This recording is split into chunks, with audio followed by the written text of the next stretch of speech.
Terima kasih pemirsa, Anda masih bersama kami dalam Berita Papua. Bagi Anda yang baru bergabung, kami akan menyajikan kembali 3 berita utama hari ini.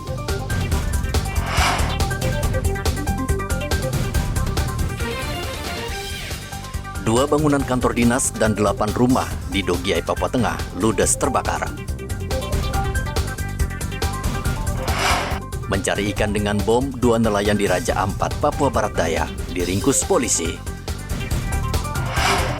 Penyaluran bantuan bahan pangan dan pakaian untuk korban kelaparan Puncak berjalan lancar. Polisi pastikan tidak ada gangguan KKB.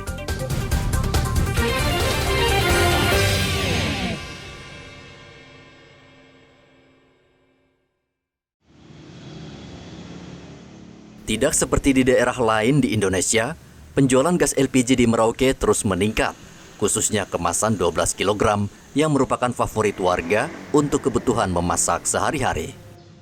Arif, salah satu penjual LPG di Merauke menyatakan, setiap hari bisa menjual antara 50 hingga 60 tabung gas LPG kemasan 12 kg yang harganya Rp335.000 per tabung. Banyak peminatnya ini yang berapa kilo ini Mas Arif? Yang 12 kilo ya, itu sehari bisa laku berapa banyak itu? Kalau di kita bisa 50-60 per hari itu ya. Kalau yang 12 kilo? ya. Kalau yang 5 kilo? 5,5? Masih di bawah itu Pak. Oh gitu. 30-40. Nah kalau yang 3 kilo ini sudah ada rencana untuk dimasukkan ke tempat Anda? Kalau sudah siap kita bisa Pak. Oh gitu, tapi sekarang belum ada penyampaian ya? Belum ada ya?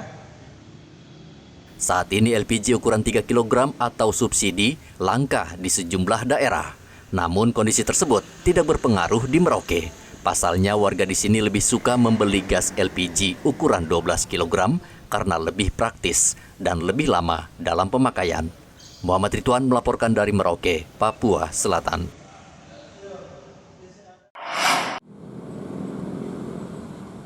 Hanya dalam waktu 5 bulan, jumlah pengidap HIV di Merauke meningkat tajam mencapai 60 orang. Penularan cepat HIV salah satunya disebabkan ketidakpahaman masyarakat atas gejala dan penularan HIV. Sehingga sebagian penderita biasanya mendatangi rumah sakit dalam kondisi yang sudah parah atau sekarat karena sudah memasuki stadium 3 atau 4. Kepala Pusat Reproduksi Kesehatan RSUD Merauke, Dr. Inge Selvi mengatakan, biasanya mereka yang terjangkit HIV merasakan gejala seperti sakit biasa, yakni demam, nyeri otot, dan mudah lelah.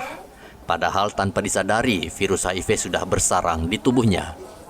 HIV itu ada 4 stadium. Stadium 1, 2, 3, dan 4. Biasanya stadium 1 dan 2 itu belum bergejala, belum ada keluhan. Kita sebut biasa pengidap HIV. Kalau stadium 3 dan 4 baru dia sudah bergejala.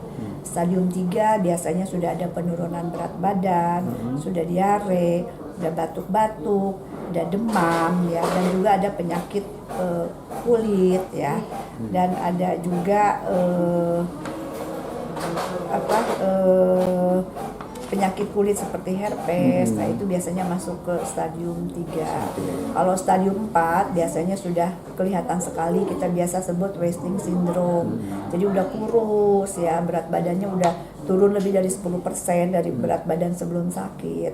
Diarenya bisa lebih dari 1 bulan, demamnya bisa lebih dari 1 bulan, jadi demam terus menerus ya. Warga diminta waspada karena HIV bisa berkembang menjadi penyakit mematikan yang hingga kini belum ada obatnya.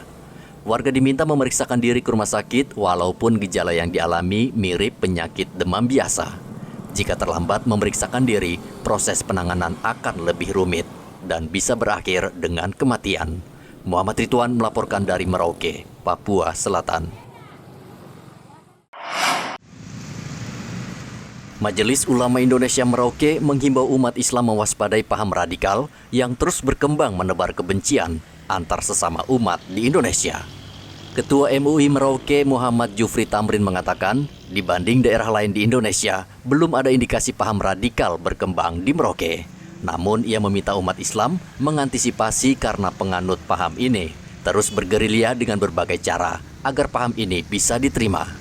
Saya menghimbau kepada masyarakat bahwasannya apapun dengan keadaan kita hari ini, hendaknya kita waspadai akan segala sesuatu yang bersifat tawaran-tawaran yang bernilai agama, ya, sehingga tidak serta-merta kita ketika kita melihat nilainya sebuah nilai agama, sehingga kita bisa langsung merangkulnya dengan keadaan yang sedini mungkin. Olehnya itu, saya menghimbau kepada masyarakat supaya hendaknya kita hati-hati dalam segala tindakan apapun yang bernuansa nilai-nilai agama, sehingga kita tidak langsung menyerap begitu saja, tetapi harus memeriksi dan membuat sebuah tindakan-tindakan yang bisa lebih memberikan masukan-masukan yang positif terhadap apa-apa yang terjadi di kalangan kita sekarang. Tapi untuk catatan MUI sendiri Pak, kira-kira adakah kelompok seperti itu di Kota Merauke kita? Kalau di Merauke, untuk sementara ini kita melihat tindakan-tindakan itu hampir kita tidak menemukan. Ya, wallahu alam, ketika ada suatu tindakan-tindakan yang mungkin hari ini bisa belum kita lihat, tetapi yang jelas saya berjalan di tempat-tempat apa yang kita ada kecurigaan di situ, hampir kita tidak menemukan, insya Allah. Tamrin juga meminta umat Islam tidak terpengaruh paham yang disebarkan pesantren Al-Zaitun. Seperti diketahui, pendiri pondok pesantren Al-Zaitun saat ini tengah diperiksa polisi karena diduga menyebarkan ajaran agama yang menyimpang dari Islam. Muhammad Ridwan melaporkan dari Merauke, Papua Selatan.